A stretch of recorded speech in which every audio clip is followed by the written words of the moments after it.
ಎಲ್ಲ ವೀಕ್ಷಕರಿಗೆ ನಮಸ್ಕಾರ. ಇವತ್ತಿನ ಎಪಿಸೋಡು ಟೇಲ್ ಬೋನ್.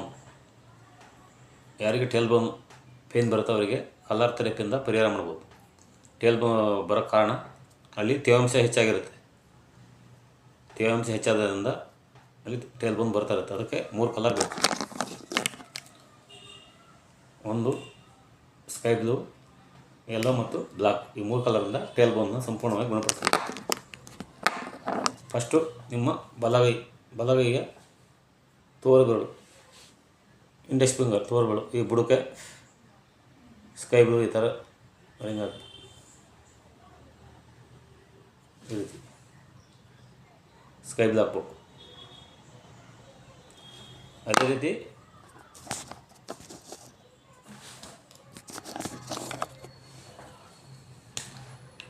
ನಿಮ್ಮ ಎಡಗೈ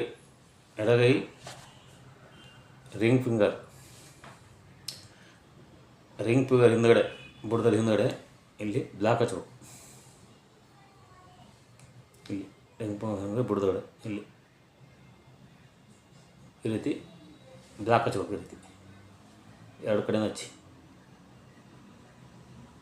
ಈ ರೀತಿ. ಒಂದಿನ ಬ್ಲ್ಯಾಕು, ಇನ್ನೊಂದಿನ ಅದೇ ಜಾಗಕ್ಕೆ ಯೆಲ್ಲೋ, ಅದೇ ಜಾಗಕ್ಕೆ ಒಂದಿನ ಯೆಲ್ಲೋ, ಇದೇ ಜಾಗಕ್ಕೆ ಹಳದಿ ಕಲರ್ ಹಾಕಬೇಕು. ಒಂದಿನ ಬ್ಲ್ಯಾಕು, ಒಂದಿನ ಹಳದಿ. ಅದೇ ರೀತಿ ಇದು 2 ಕೈಗೆ ಹಚ್ಬೇಕು. 2 ಕೈ ಅಂದರೆ ಫಸ್ಟು ನಿಮ್ಮ ಬಲಗೈ ತೋರ್ಗಳು ಬುಡಕ್ಕೆ ಸ್ಕೈ ಬ್ಲೂ ಹಾಕ್ಬೇಕು. ಅದೇ ನಿಮ್ಮ ಎಡಗೈ ರಿಂಗ್ ಫಿಂಗರ್ ಬುಡ ಹಿಂದ್ಗಡೆ ಇಲ್ಲಿ ಒಂದಿನ ಬ್ಲ್ಯಾಕ್ ಕಲರ್ ಹಚ್ಚಬೇಕು.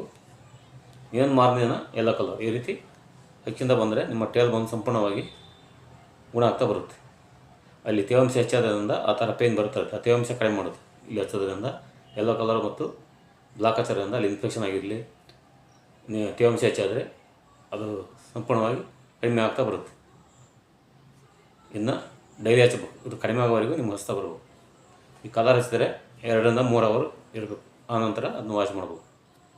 ಈ ವಿಡಿಯೋವನ್ನು ಎಲ್ಲ ಫ್ರೆಂಡ್ಸ್ಗಳಿಗೆ ಹೆಚ್ಚು ಶೇರ್ ಮಾಡಿ, ಲೈಕ್ ಮಾಡಿ ಮತ್ತು ಸಬ್ಸ್ಕ್ರೈಬ್ ಮಾಡಿ. ಎಲ್ಲರಿಗೂ ಧನ್ಯವಾದಗಳು.